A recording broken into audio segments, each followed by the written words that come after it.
ఓం శాంతి. ఈరోజు Murali date 18th October 2024.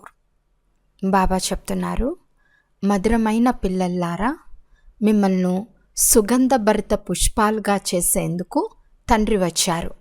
పుష్పాల వంటి పిల్లలైన మీరు ఎప్పుడూ ఎవరికి దుఃఖమివ్వరాదు, సదా సుఖమిస్తూ ఉండండి.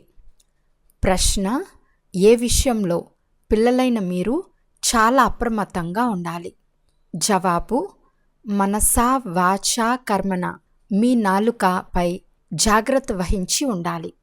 బుద్ధి ద్వారా వికారీ ప్రపంచంలోని లోక మర్యాదలు, కుల మర్యాదలు మర్చిపోవాలి. అన్ని దివ్య గుణాలను ధారణ చేసి లక్ష్మీనారాయణుల వలె పవిత్రమయ్యానా, ఎంతవరకు పుష్పాల వలె అయ్యాను అని స్వయం చెక్ చేసుకోవాలి. ఓం శాంతి. శివబాబాకు తన పిల్లలు ఆత్మలని తెలుసు. పిల్లలైన మీరు స్వయాన్ని ఆత్మగా భావించి శరీరాన్ని మర్చి శివబాబాను స్మృతి చేయాలి. పిల్లలు, నేను మిమ్మల్ని చదివిస్తున్నాను అని శివబాబా చెప్తున్నారు. శివబాబా కూడా నిరాకారులే, ఆత్మలైన మీరు కూడా నిరాకారులే. ఇక్కడికి వచ్చి పాత్ర చేస్తారు. తండ్రి కూడా వచ్చి పాత్రను అభినయిస్తారు. డ్రామా ప్లాన్ అనుసారం తండ్రి మనల్ని పుష్పాలుగా చేస్తారని కూడా మీకు తెలుసు. కావున అవగుణాలన్నీ వదిలి గుణవంతులుగా అవ్వాలి. గుణవంతులు ఎప్పుడూ ఎవరికి దుఃఖమివ్వరు, విని విన్నట్లు ఉండరు. ఎవరికైనా దుఃఖం కలిగితే ఆ దుఃఖంను దూరం చేస్తారు. తండ్రి కూడా వచ్చారు కనుక ఈ మొత్తం ప్రపంచంలోని దుఃఖం తప్పకుండా దూరం అవ్వనున్నది. తండ్రి శ్రీమతంనిస్తున్నారు. ఎంత ఎక్కువ వీలైతే అంత పురుషార్థం చేసి అందరి దుఃఖంను దూరం చేస్తూ ఉండండి. పురుషార్థం ద్వారానే మంచి పదవి లభిస్తుంది. పురుషార్థం చేయకుంటే పదవి తగ్గిపోతుంది. కల్పకల్పాంతరం నష్టపోతారు. ఆ తండ్రి తన పిల్లలకు ప్రతి విషయాన్ని అర్థం చేయిస్తున్నారు. పిల్లలు నష్టపడటం తండ్రికి ఇష్టం ఉండదు. ప్రపంచంలోని వారికి ఈ లాభ నష్టాల గురించి తెలియదు. అందువలన పిల్లలు తమపై తాము దయ చూపుకోవాలి. శ్రీమతంను అనుసరిస్తూ ఉండాలి. బుద్ధి అలా ఎలా పెరిగెత్తినా ఇటువంటి తండ్రిని ఎందుకు స్మృతి చేయరాదని ప్రయత్నించాలి. ఈ స్మృతి ద్వారానే ఉన్నత పదవి లభిస్తుంది. స్వర్గంలోకి అయితే వెళ్తారు, కానీ స్వర్గంలో ఉన్నత పదవిని పొందుకోవాలి. పిల్లల తల్లిదండ్రులు, మా పిల్లలు పాఠశాలలో చదువుకుని గొప్ప పదవిని పొందుకోవాలి అని అంటారు కదా. ఇక్కడ లభించే పదవి గురించి అయితే ఎవరికీ తెలియదు. మీరు ఏ చదువు చదువుకుంటున్నారో మీ బంధుమిత్రులకు తెలియదు. ఆ చదువును గురించి మీ బంధుమిత్రులందరికీ తెలుసు. దీనిని గురించి కొంతమందికి తెలుసు, కొంతమందికి తెలియదు. కొందరి తండ్రికి తెలిస్తే వారి సోదరీ సోదరులకు తెలియదు. కొందరి తల్లికి తెలిస్తే వారి తండ్రికి తెలియదు. ఎందుకంటే ఇది విచిత్రమైన చదువు. అంతేకాక చదివించేవారు విచిత్రమైన వారు. నెంబర్ వారుగా అర్థం చేసుకుంటారు. తండ్రి అర్థం చేయిస్తారు. మీరు భక్తి చాలానే చేశారు, అది కూడా నెంబర్ వారుగా చేశారు. భక్తి ఎవరు ఎక్కువగా చేశారో వారే మళ్ళీ ఈ జ్ఞానం కూడా తీసుకుంటారు. ఇప్పుడు భక్తి మార్గపు ఆచారాలు, పద్ధతులు సమాప్తమవుతాయి. పూర్వము మీరాబాయి లోక మర్యాదలు, కుల మర్యాదలు వదిలేసింది. మీరిప్పుడు వికారీ కుల మర్యాదలు వదలాలి. బుద్ధి ద్వారా అన్నీ సన్యసించాలి. ఈ వికారీ ప్రపంచానికి సంబంధించినవేవి మంచివి కావు. వికర్మలు చేసేవారు అసలే బాగుండరు. వారు తమ భాగ్యంను వారే పాడు చేసుకుంటారు.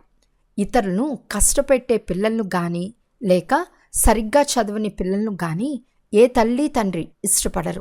అక్కడ ఇలాంటి పిల్లలు ఉండనే ఉండరు. వారి పేరే దేవీ దేవతలు, చాలా పవిత్రమైన వారు. మాలో దైవీ గుణాలు ఉన్నాయా అని స్వయాన్ని చెక్ చేసుకోవాలి. సన్యాసులుగా కూడా అవ్వాలి, సహనశీలులుగా కూడా అవ్వాలి. ఇది బుద్ధి యోగానికి సంబంధించిన విషయం.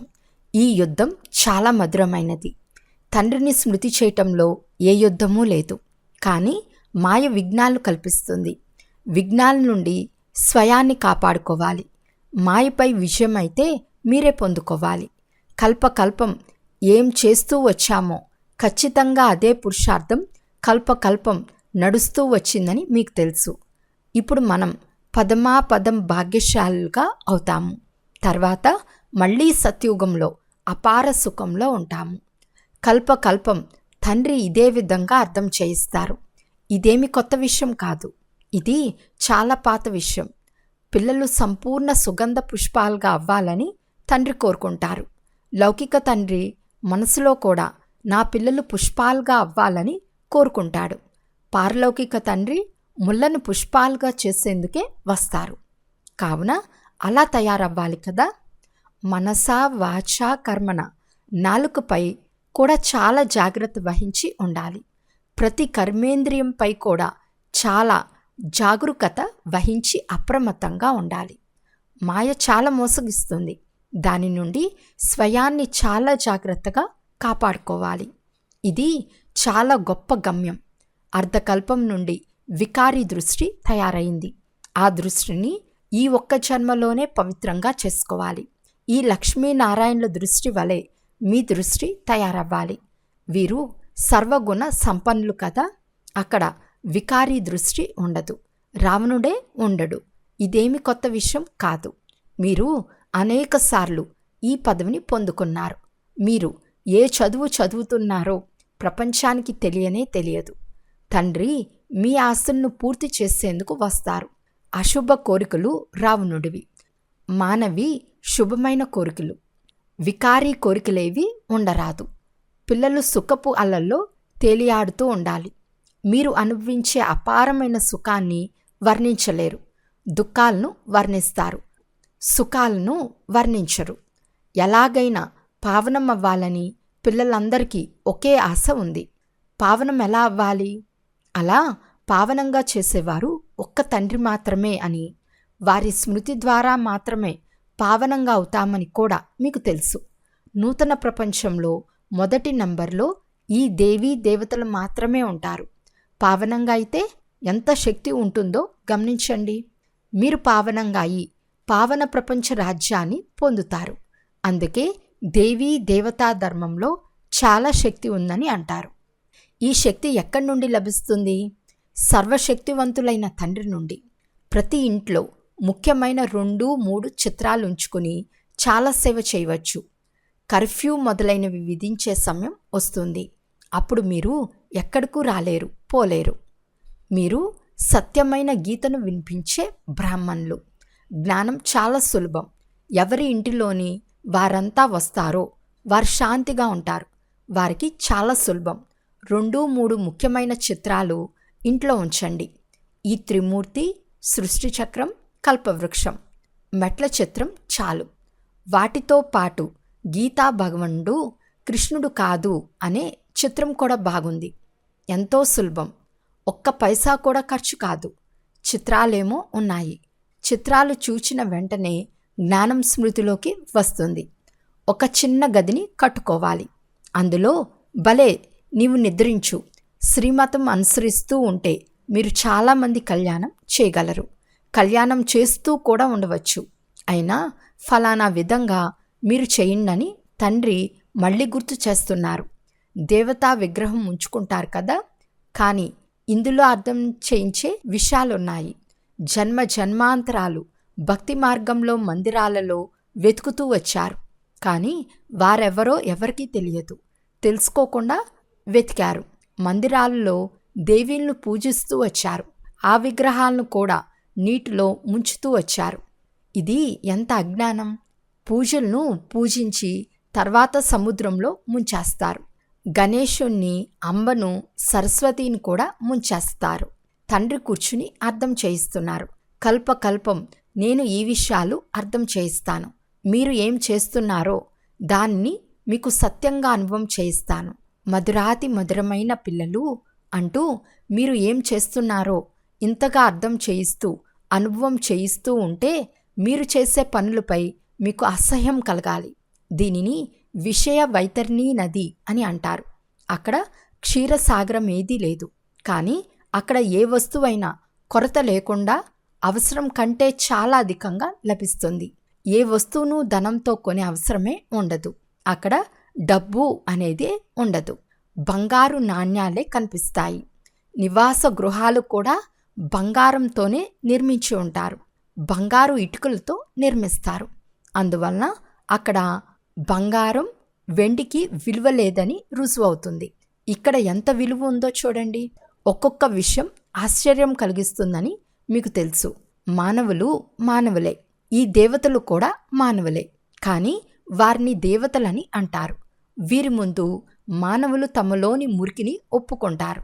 మేము పాపులము, నీచులము, మాలో ఏ గుణాలు లేవు అని స్పష్టం చేస్తారు. పిల్లలైన మీ బుద్ధిలో మేము మానవుల నుండి దేవతలుగా అవుతాము అనే లక్ష్యం ఉంది. దేవతల్లో దైవీ గుణాలుంటాయి. మందిరాలకు వెళ్ళటం తెలుసు, కానీ మీరు కూడా మానవులే అని తెలియదు.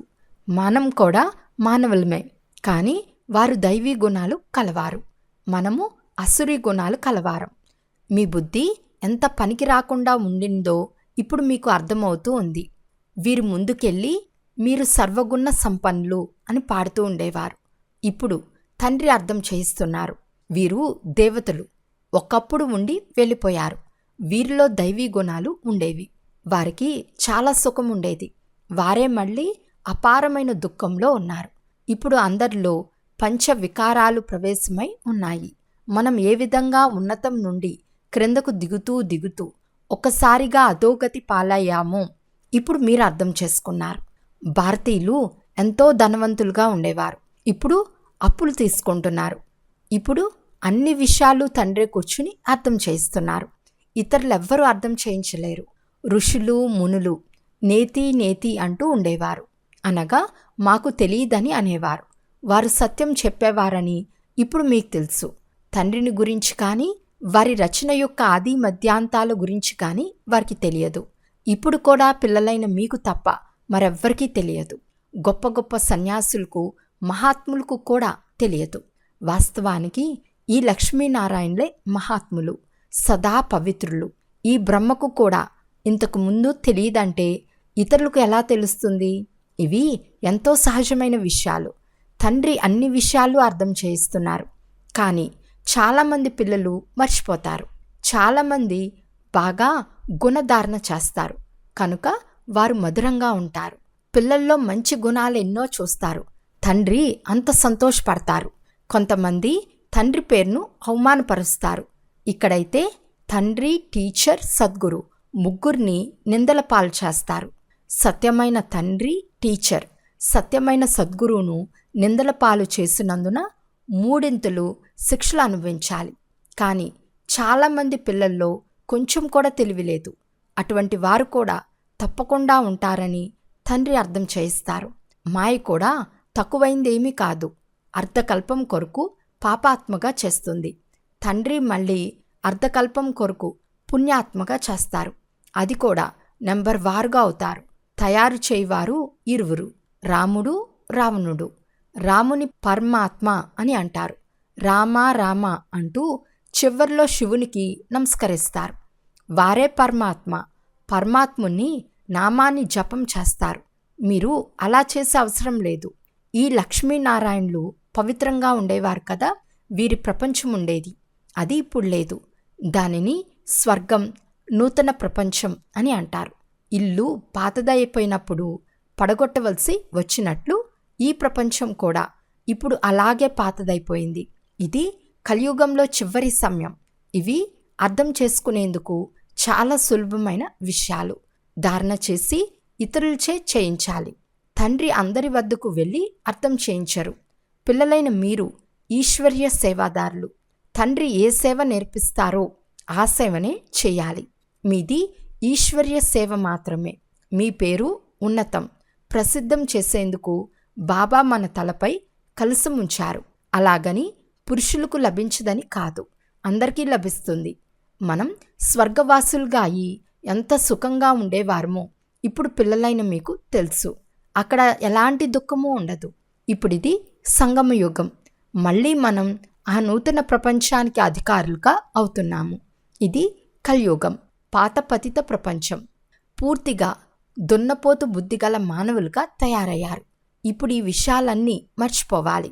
దేహ సర్వ సంబంధాలు వదిలి స్వయాన్ని ఆత్మగా భావించాలి.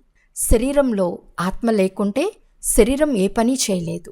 అటువంటి శరీరంపై ఎంత మోహం ఉంచుకుంటున్నారు.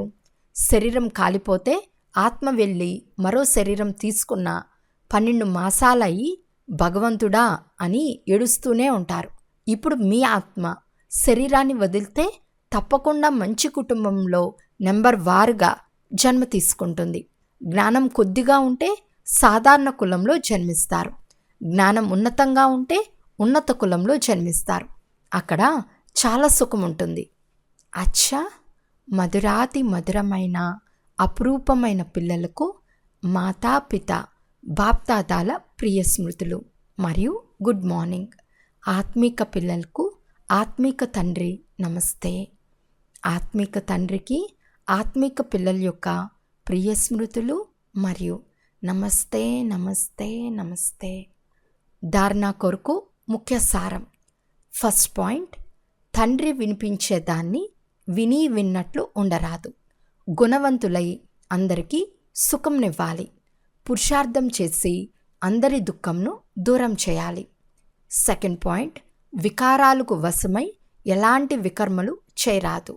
సహనశీలుగా ఉండాలి. అశుద్ధ వికారి ఆశలేవి ఉంచుకోరాదు. వరదానము, శాంతి శక్తి ద్వారా అసంభవాన్ని సంభవం చేసే సహజ యోగి భవ. శాంతి శక్తి సర్వశ్రేష్టమైన శక్తి. శాంతి శక్తి ద్వారానే అన్ని శక్తులు జన్మించాయి. సైన్స్ శక్తికి కూడా ఏదైతే ప్రభావం ఉందో ఆ సైన్స్ కూడా సైలెన్స్ నుండే వెలువడింది. కనుక శాంతి శక్తితో ఏం కావాలో అది చేయగలరు. అసంభవాన్ని కూడా సంభవం చేయవచ్చు. ప్రపంచంలోని వారు దేనినైతే అసంభవమని అంటున్నారో అది మీకు సంభవమైంది. సంభవం అయినందున సహజమైపోయింది. శాంతి శక్తిని ధారణ చేసి సహజ యోగిగా అవ్వండి. స్లోగన్, వాచా ద్వారా అందరికీ సుఖము మరియు శాంతినిస్తే మహిమా యోగ్యులుగా అవుతారు. అచ్చా, ఓం శాంతి.